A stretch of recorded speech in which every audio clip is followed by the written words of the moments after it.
식단에 대해서는 정말 많은 연구가 되어 오고 있는데 이제 최근에 가장 마지막으로는 마인드 식단이라고 해가지고요. 이제 치매 관련해서 어떻게 해야 예방이 되냐. 치매 관련해서는 환자분들께서 저희 엄마가 또는 저희 아빠가 예전과 달리 좀 성격이 좀 더 급해지셨다. 좀 성격 변화가 있다 이렇게 말씀하시는 경우도 있고요. 그다음에 기억력이 좀 가물가물해 보이신다. 방금 했던 말인데 또 그걸 한 번 더 물어보신다 라는 경우도 있고, 댁에서 같이 생활하시는 경우에는 특별한 이유 없이 불안 초조하게 계속 돌아다니신다 이런 경우도 있습니다. 그래서 처음에는 보호자분들께서 이제 발견하시는 경우들이 제일 많은 것 같습니다. 치매를 예방할 수 있는 방법은 사실 일상생활 속에 있기는 해요. 그래서 치매에는 한 12가지 정도의 위험 요소가 있다고 하거든요. 치매 위험 요소는 점점 연구가 진행되면 진행될수록 일상생활에 많은 것들이 포함이 되시게 될 텐데요.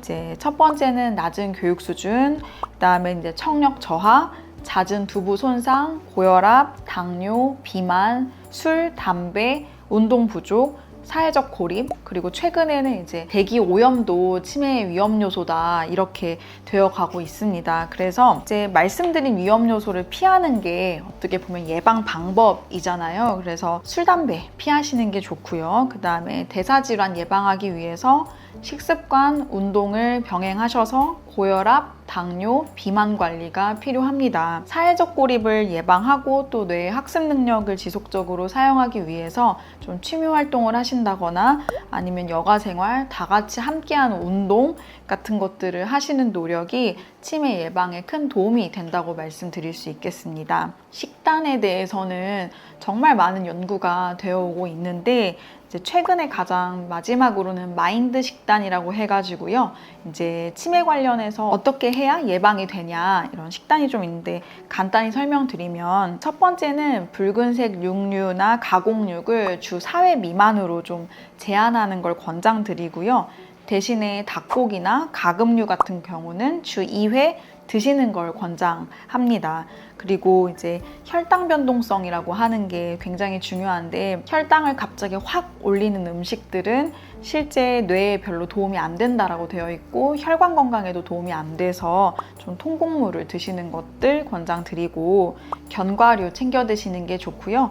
베리류를 또 권장을 하고 있습니다. 그리고 또 생선 섭취하시는 거, 뭐 올리브유를 사용하시는 거, 그다음에 짙은 녹색 채소를 포함한 한 음식들을 3회 이상 섭취하시는 것들을 권장드리고 있습니다. 짙은 채소는 어떤 것들이 있을까요? 짙은 녹색 채소라 하면 약간 시금치라든지 각종 나물류에 들어가는 그 채소들 있잖아요. 그런 것들, 잎채소들도 전반적으로 다 포함되실 것 같고요.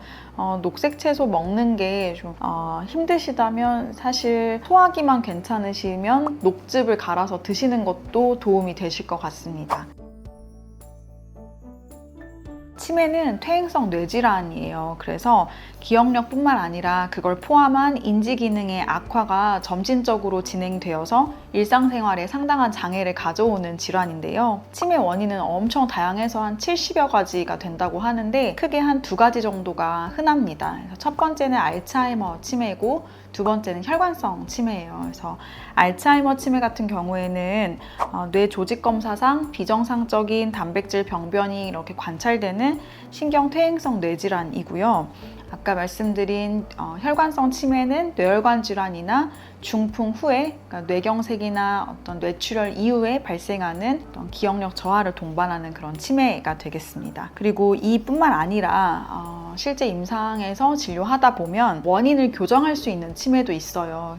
대표적으로 제가 보면 첫 번째는 정상압수두증인 경우가 그렇고 두 번째는 우울증이거든요. 그래서 정상압수두증과 우울증을 좀 이렇게 감별할 수 있는 그런 검사들을 좀 다 진행을 해 보시고 어떤 것들은 교정 가능한 치매도 있으니까 좀 전반적으로는 검사를 해서 원인을 밝히시는 게 좋을 것 같습니다. 네. 우선 치매의 증상은 A, B, C라고 해서 A는 이제 액티비티입니다. 그래서 일상생활 능력인데요. 우리가 치매 진단을 받을 때 설문지 검사도 진행하게 되는데 일상생활 능력을 체크하시게 돼요. 그래서 BADL이라고 하는 설문지가 있고 IADL이라고 하는 설문지가 있습니다. 네, BADL은 좀 간단한 일상생활 수행 능력인데요. 보행이라든지 식사, 옷 입는 거, 개인위생, 대소변 가리기, 화장실 사용하는 능력들을 체크하는 어떤 설문지입니다. 그래서 이런 능력은 이제 대체적으로는 치매의 초기나 경도이실 때는 다 잘 해내시거든요. 근데 이 능력들이 안 되기 시작한다면 그거는 이제 경증의 치매 환자는 아닐 수 있다. 이렇게 좀 아실 수가 있고요. 그다음에 IADL은 어떤 거냐면 도구를 사용하는 능력을 체크하시는 거거든요. 근데 도구 사용 능력이라고 하는 건 좀 구체적으로 설명드리면 교통수단을 이용하는 거, 재정을 관리하는 능력, 그러니까 예를 들자면 은행에 가서 내가 비밀번호를 기억해서 은행 업무를 보실 수 있는 것 등을 이야기합니다. 그리고 내가 장을 보는 것, 그리고 음식을 준비하는 능력, 간을 맞추는 것, 집 청소, 그리고 집을 관리하는 능력, 의사소통, 다른 사람들과 얼마나 대화를 할 수 있는지, 그다음에 내가 약을 스스로 잘 먹을 수 있는지 이런 능력들을 포함하는 게 IADL이라고 하는 건데 이렇게 액티비티에 포함되는 항목들이 괜찮으신지를 먼저 체크하게 되는 게 치매 확인 증상의 A이고요. 대부분 이게 안 되시는 경우에는 보호자분들께서 좀 이렇게 표현을 하시는데 환자분이 날씨에 맞지 않는 옷을 입으려고 고집을 부리신다 라든지 아니면 목욕을 하는 걸 거부한다 이런 경우도 있고요. 혼자서 대중교통을 원래 이용하실 수 있으셨었는데 그게 이제 스스로 잘 안 된다 이렇게 말씀하시기도 하고, 통장 비밀번호를 까먹어서 은행 업무를 못 본다, 예전에 비해서 음식 간이 많이 달라졌다, 약 먹는 것을 계속 까먹어서 중복해서 먹거나 뭔가 약의 사용에 문제가 생긴다, 이런 것들을 만약에 보이신다면 인지기능의 저하 가능성을 좀 고려해 보셔야 됩니다. 그 다음에 이제 B라고 하는 거는 behavior에서 행동이거든요. 그래서 우리가 이거를 BPSD라고 하는데 행동심리 증상입니다. 이거는 뭐냐면 망상, 환각, 우울, 불안, 초조, 배회, 불면, 거부하시는 거, 흥분하시는 그런 심리와 행동 장애를 의미합니다. 망상을 호소하시는 경우도 굉장히 많으세요. 그래서 피해망상에 해당하는, 예를 들자면 간호사 선생님이 나에게 살이 까맣게 되는 약을 뿌렸다라는 말씀을 하신다거나, 도둑망상, 질투망상이 있어서 배우자를 의심하게 되는 그런 증상들을 보이시기도 하고요. 밤낮이 서로 바뀌어서 주야가 역전되는, 그래서 행동을 밤에 하시고 오히려 낮에는 계속 주무시는 그런 행동들이 보여지기도 합니다. 문제는 이제 BPSD 증상이 환자뿐만 아니라 보호자의 삶의 질을 많이 떨어뜨리게 되어서 이제 요거를 잘 관리를 해야 우리가 치매 환자분들과 잘 살아갈 수 있는 상황이 좀 조성이 될 수 있고요. 그리고 C, 마지막 요거는 인지 능력입니다. 그래서 흔히 우리가 치매라고 떠올렸을 때 기억력 감퇴를 가장 많이 떠올리시게 되는데요. 사실 인지 능력은 기억력보다는 조금 더 큰 개념입니다. 그래서 기억력, 진압력, 언어 능력, 시공간 능력, 실행 능력, 집행기능, 판단력, 이런 것들의 전반적인 장애, 그리고 문제 해결 능력에 지장이 생기는 것을 우리가 인지 능력의 저하라고 보고 있습니다. 그래서 이제 조금 더 자세히 좀 설명을 드리면, 진압력이라고 하는 거는 크게